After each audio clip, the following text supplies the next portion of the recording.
محترم حضرات، میں نے آپ کے سامنے قرآن کریم کی پہلی 5 آیتیں، یعنی سب سے پہلی وحی، علماء کا تقریباً اس پر اتفاق ہے کہ یہی 5 آیتیں پہلی مرتبہ وحی میں نازل ہوئی تھی، اور یہ بہت مشہور بات ہے، عام مسلمان بھی اس کو جانتے ہیں کہ سب سے پہلی وحی جو نازل ہوئی تھی وہ اقرأ بسم ربک الذی خلق، یہ آیتیں چند آیتیں نازل ہوئی تھی۔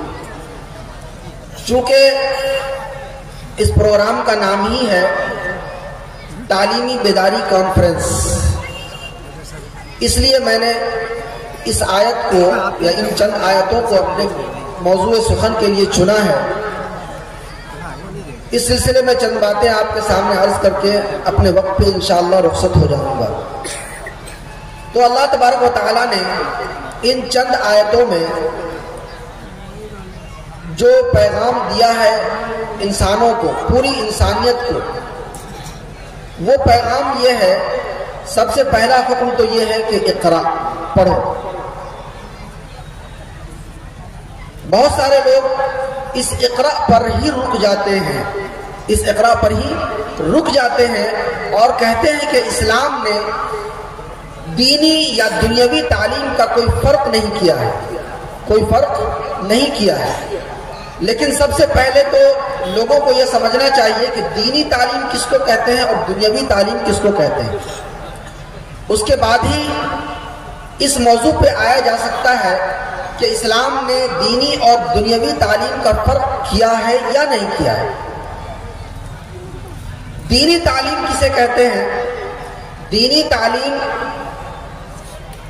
قرآن و حدیث کی تعلیم کو ہی نہیں کہتے، صراحت کے ساتھ بالواسطہ، بغیر واسطے کے، بلا واسطہ تو یہی دینی تعلیم ہے، لیکن اگر آپ اس کی تفصیل میں جائیں گے تو وہ دنیاوی تعلیم جس کو ہم لوگ دنیاوی تعلیم کہہ دیتے ہیں، عصری تعلیم کہہ دیتے ہیں، وہ دنیاوی تعلیم بھی دینی تعلیم کے دائرے میں آ سکتی ہے اگر دینی غرض کی بنیاد پر اسے حاصل کیا جائے۔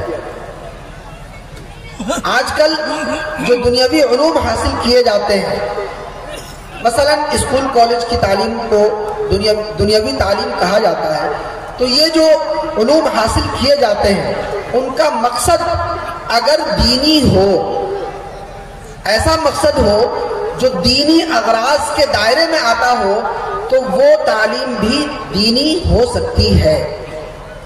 مثلا ہم اسکول کالجوں میں اپنے بچوں کو پڑھاتے ہیں تو اس کا مقصد کیا ہوتا ہے؟ اس مقصد کی بنیاد پر ہی یہ تفریق پیدا ہو جاتی ہے، یہ فرق پیدا ہو جاتا ہے کہ یہ دینی تعلیم ہے اور یہ دنیاوی تعلیم۔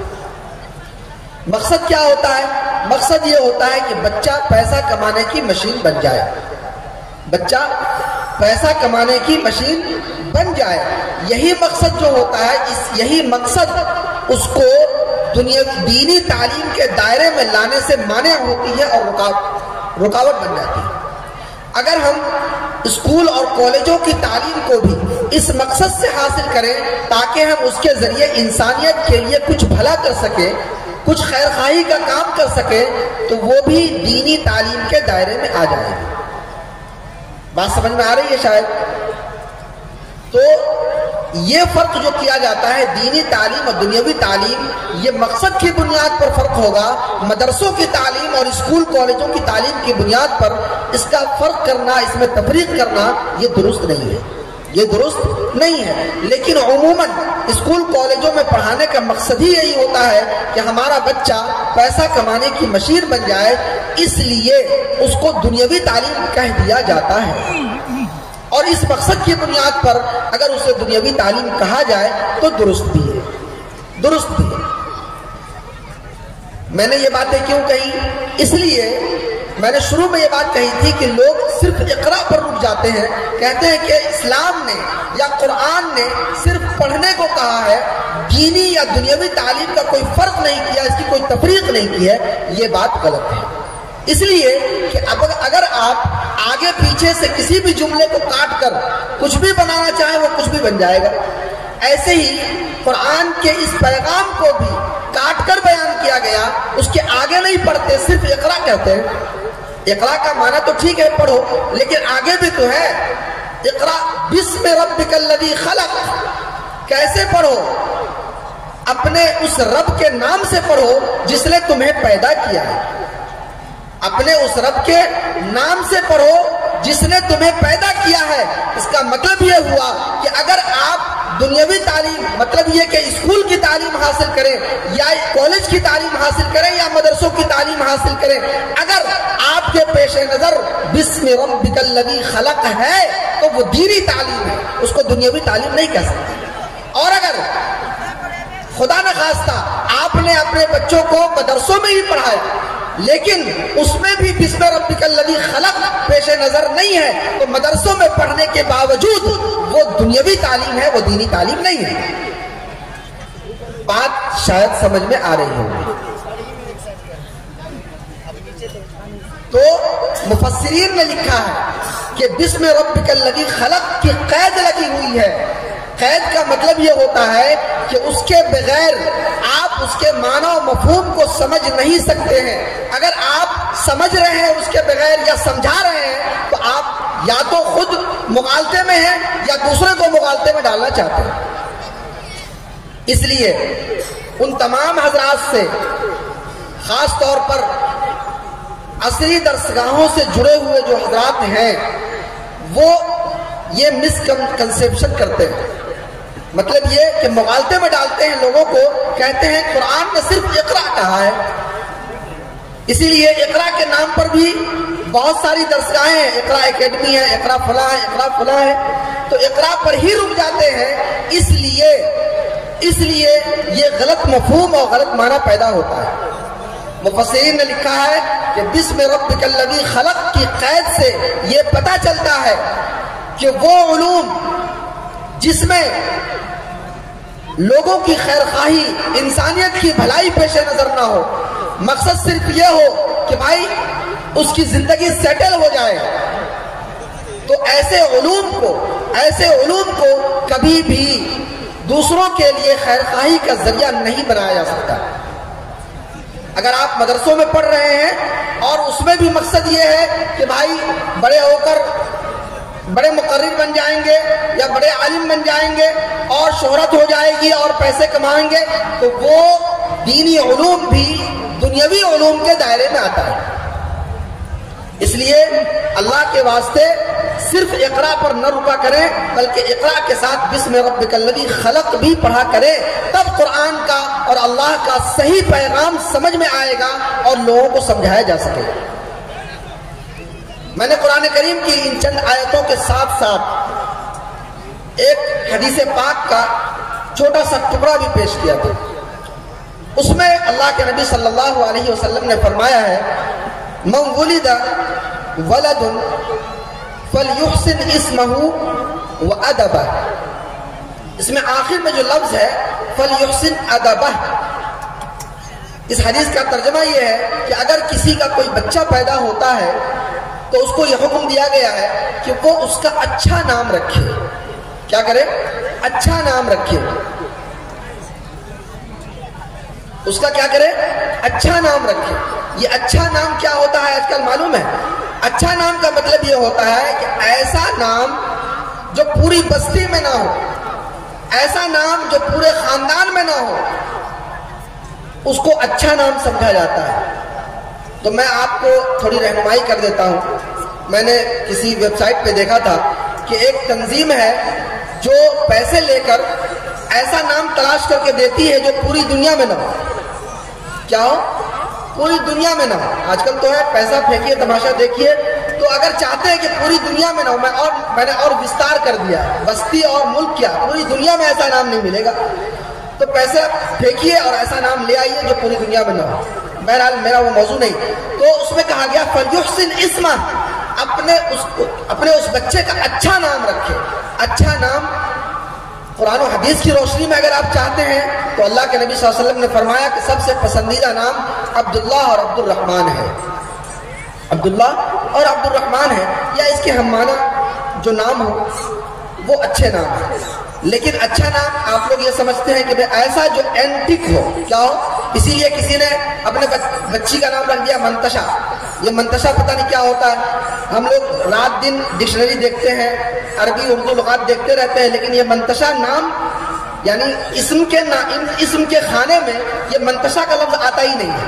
اگر عربی گرامر کے اعتبار سے دیکھیں تو اس کا معنی ہوگا جو تو چاہے یا جو وہ چاہے, یہی معنی ہوگا. یہ اسم نہیں ہے.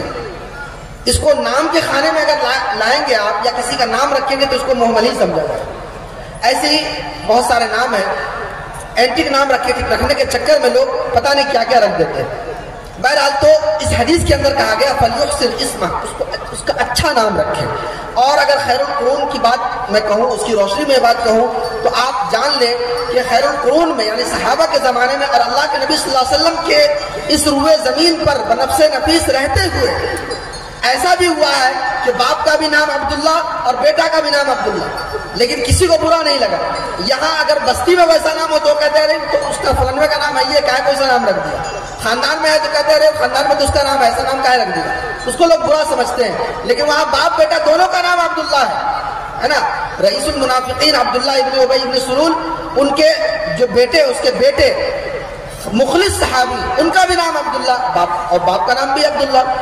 تو یہ صحابہ کے زمانے کی بات میں نے ایک مثال دے دی, وہاں ایسا ہوتا تھا اور یہاں ایسا ہوتا ہے. تو فَلْيُحْسِنْ اسْمَهُ, اس کا اچھا سا نام رکھے. اور اس کے بعد کہا گیا ادبا, وہ ادبا یعنی فَلْيُحْسِنْ ادبا, اس کی اچھی تربیت کرے, اس کو اچھا ادب سکھائے, اچھا ادب سکھائے. یہ ادب جو ہے یہی میرا موضوع سخن ہے. تعلیمی بیداری سے اس کا تعلق ہے. کیا تعلق ہے؟ تعلق یہ ہے کہ ہم اور آپ صرف اتنا سمجھتے ہیں کہ ہم اس کو پڑھا دیں, چاہے کہیں بھی پڑھا دیں, اور اس کے بعد وہ اچھا بن جائے گا. ایسا نہیں ہے.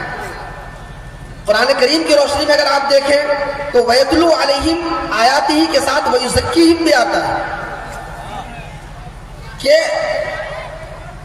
قرآن کریم کی تلاوت کرتے ہیں. یعنی اللہ کے نبی صلی اللہ علیہ وسلم کے بارے میں فرمایا گیا کہ آپ قرآن کریم کی تلاوت کرتے ہیں وَيُزَكِّيهِمْ, اور لوگوں کا تزکیہ بھی کرتے ہیں, یعنی دل کی صفائی اور تربیت بھی کرتے ہیں.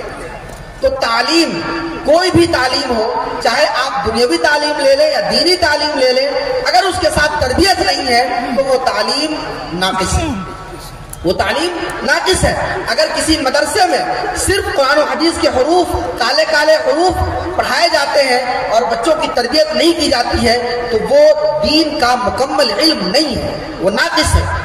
لیکن اگر کسی اسکول میں ہی, فرض کر لیجئے, ایسا تو بہت کم شاذ و نادر ہوگا, لیکن فرض کر لیجئے کہ اگر اسکول کی تعلیم دی جاتی ہے اور انسانیت کی بھلائی کے لیے وہاں تربیت بھی ان کی جاتی ہے تو وہ بھی دینی تعلیم کے دائرے میں آ سکتا ہے.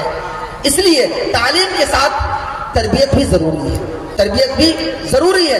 یہ پوائنٹ میں نے اس لیے رکھا ہے, کیوں؟ اس لیے کہ آج کل ہم کیا کرتے ہیں, نہ ماں کے پاس ٹائم ہے بچوں کی تربیت کے لیے, نہ باپ کے پاس ٹائم ہے.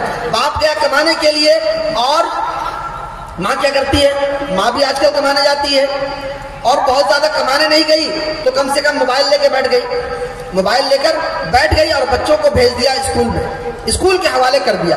تو اسکول کے ٹیچر حضرات اس کو تعلیم تو دے دیتے ہیں لیکن اس کی تربیت نہیں ہو پاتی ہے, تربیت نہیں ہو پاتی ہے. اسی لیے وہ بچہ ڈگری لے کر بڑا تو ہو جاتا ہے لیکن اس کی تربیت نہ ہونے کی وجہ سے بڑے ہو کر اپنے ماں باپ کا بھلا کرنے کے بجائے ان کے لیے سردرد بن جاتا ہے. سے کیا بن جاتا ہے؟ سر درد بن جاتا ہے. آج 99% گارجین حضرات کی یہ شکایت ہے کہ بچے ہماری بات نہیں مانتے. کیوں؟ اس لیے کہ ان کی تربیت ہی نہیں ہوئی ہے. آپ نے ان کی تعلیم کی فکر تو کی ہے لیکن تربیت کی فکر نہیں کی ہے. آپ نے تعلیم تو اس کو اتنی دے دی کہ وہ کسی کو پڑھا سکتا ہے, بلکہ میں کہوں کہ انگریزی تو اتنی پڑھا دی کہ انگریزوں کو بھی پڑھا سکتا ہے, لیکن اس کی تربیت ایسی نہیں ہو سکی کہ وہ اپنے ماں باپ کی قدر کر سکے, ان کے حقوق کو پہچان سکے. اسی لیے وہ تعلیم ناقص ہے, وہ کسی کے کام کا نہیں, وہ اپنا بھی بھلا نہیں کرتا. جو تعلیم ناقص ہو یعنی تعلیم کے ساتھ تربیت نہ ہو وہ تعلیم حاصل کرنے والا متعلم بھی اپنا بھلا نہیں کر سکتا ہے. اس لیے تعلیم کے ساتھ تربیت کی بھی فکر کریں، تربیت کی بھی فکر کریں. تو میں کہہ رہا تھا، میں نے شروع یہاں سے کیا تھا کہ قرآن نے صرف اقرا نہیں کہا ہے بلکہ اقرا بسم ربک الذی خلق کہا ہے. یعنی ایسی تعلیم ہونی چاہیے جو انسانیت کی بھلائی کے لیے ہو، انسانیت کی بھلائی کے لیے ہو. میں اس میں مدرسے اور اسکول کالج کا فرق نہیں کر رہا ہوں. ایسی تعلیم ہو جو انسانیت کی بھلائی کے لیے ہو. ایسا نہ ہو کہ ایسا علم آپ اس کو سکھا دیں کہ پہلے سے ہی وہ اپنے ذہن میں یہ بٹھا لے کہ فلاں ڈگری لے کر مجھے فلاں عہدے پر جانا ہے اور وہاں زیادہ کمائی ہوگی اور ٹیبل کے اوپر سے بھی اور ٹیبل کے نیچے سے بھی کمائی ہوگی. تو ایسی تعلیم پوری انسانیت کے لیے نقصان دہ ہے. اس لیے ہمیں تمام گارجین حضرات کو فکر کرنی چاہیے تعلیم کے ساتھ ساتھ کہ بچے کی تربیت بھی ہو رہی ہے یا نہیں ہو رہی ہے. اپنے گارجین حضرات کو چاہیے کہ اپنے بچوں کو وقت دیں اور ان کے لیے ذرا ان پر نگرانی کریں کہ ان کی تربیت کیسی ہو رہی ہے، صحیح تربیت ہو رہی ہے یا غلط تربیت ہو رہی ہے. یہ جلسہ، میں چند باتیں کہہ کر اپنی بات ختم کرتا ہوں. یہ جلسہ ایک مدرسے کے زیر نگرانی ہو رہا ہے، مدرسے کے زیر نگرانی ہو رہا ہے. اس لیے میں یہ آپ سے عرض کرتا ہوں، آخری بات خلاصے کے طور پر، کہ اپنے بچوں کو ٹھیک ہے اسکول میں پڑھائیں، کالجوں میں پڑھائیں، لیکن اللہ کے واسطے سب سے پہلے اس کے مومن بننے کی فکر کریں، اس کے مومن بننے کی فکر کریں. اس لیے کہ اگر آپ نے شروع میں اس کو مومن بنایا، مطلب یہ کہ اسلامی بنیادی تعلیمات سے اس کو روشناس کرایا، اس کے بعد اگر آپ نے اسکول کالجوں میں بھیجا تو آپ کو معلوم ہے کہ پورے ہندوستان ہی نہیں پوری دنیا میں یہ کوشش کی جا رہی ہے کہ مسلمانوں کے ایمان پر ڈاکہ زنی کی جائے، ان کو ایمان سے دور کر دیا جائے، قرآن و حدیث سے اور علماء سے کاٹ دیا جائے تاکہ ان کا ایمان ایسے ہی ختم ہو جائے. اس لیے اپنے بچوں کو، آپ کو علماء سے خوش فہمی رکھنی ہو یا بدزنی رکھنی ہو، میں اس پر بات نہیں کرتا، یہ الگ موضوع ہے، لیکن اپنے بچوں کو مومن ضرور بنائیے، اپنے بچے کو سب سے پہلے مسلم بنائیے. اس لیے کہ اگر آپ نے شروع میں مسلمان نہیں بنایا، اپنے بچوں کو مومن نہیں بنایا، تو آپ اوپر جا کر اس کے ایمان کی حفاظت نہیں کر سکتے ہیں. کسی فارسی شاعر نے کہا تھا، خشت اول چون ہے معمار کج تا سریا میر وقت دیوار کج، کہ اس کا مطلب یہ ہوا کہ اگر بنیاد کی پہلی اینٹ ٹیڑھی رکھ دی جاتی ہے تو آپ اس بنیاد کو، اس دیوار کو، اس عمارت کو آسمان تک بھی لے جائیں گے تو وہ دیوار عمارت وہ ٹیڑھی ہی رہے گی. اس لیے اگر آپ نے پہلے اپنے بچے کو مسلمان نہیں بنایا تو آپ بعد میں جا کر جتنی کوشش کر لیں وہ پکا سچا مسلمان نہیں بن سکے گا. اس لیے اپنے بچوں کی سب سے پہلے ایمان کی فکر کریں، اس کے بعد اس کے معاش کی فکر کریں. اللہ تعالی ہمیں اور آپ کو کہنے سننے سے زیادہ عمل کی توفیق عطا فرمائے. وآخر دعوانا الحمدللہ رب العالمین.